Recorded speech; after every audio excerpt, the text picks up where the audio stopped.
گوجری زبان میں اپڈیٹ سنیے۔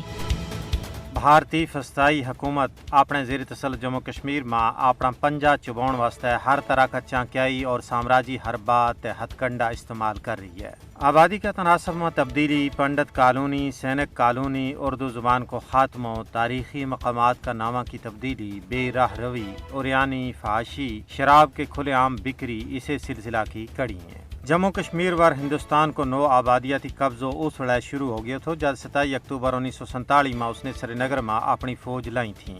اس ویلے تو لے کے آج تک کشمیری عوام پر جبر کی یہ کڑخی رات جاری ہیں۔ مودی حکومت کو 5 اگست 2019 کو غیر قانونی اقدام کشمیر نہ نو آبادیات بنانے کی طرف پہلو قدم تھو، کیونکہ دفعہ 370 اور 35A نہ ختم کرنا RSS اور BJP کو چروکڑوں خواب تھو، جس نہ انہوں نے بھارت کا عوام کا سراں ور مسلط ہونے تو بعد عملی شکل دیتی اور بھارت ووٹر لسٹاں میں غیر کشمیری ہندوؤں نے شامل کر کے اپنی آباد کاری نہ بدھانا چاہے۔ بھارتی فضائی حکومت کشمیر میں مسلم اکثریتی کردار نہ کٹان واسطے نت نواں کالا قوانین متعارف کرا رہی ہے۔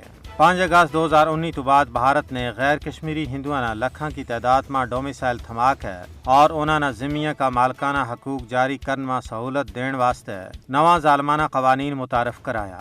دوجے پاسے غیر کشمیری ہندوؤں نے بسان واسطے حریت پسند کشمیری عوام نہ جعلی جھڑپاں اور جیلاں میں قتل کیے جا رہے ہیں۔ مودی حکومت کشمیر میں استعماری منصوبہ نہ بدان واسطے بھارتی کاروباری کمپنیاں اور ٹائکونز نہ استعمال میں آن رہی ہے۔ تجزیہ نگاراں کو کہنا ہے کہ ہندوستانی حکومت کا نو آبادیاتی اقدامات اقوام متحدہ کی قراردادوں کی کھلی خلاف ورزی ہے۔ اس واسطے اقوام متحدہ اور عالمی برادری نہ خواب غفلت تو جاگن کی ضرورت ہے۔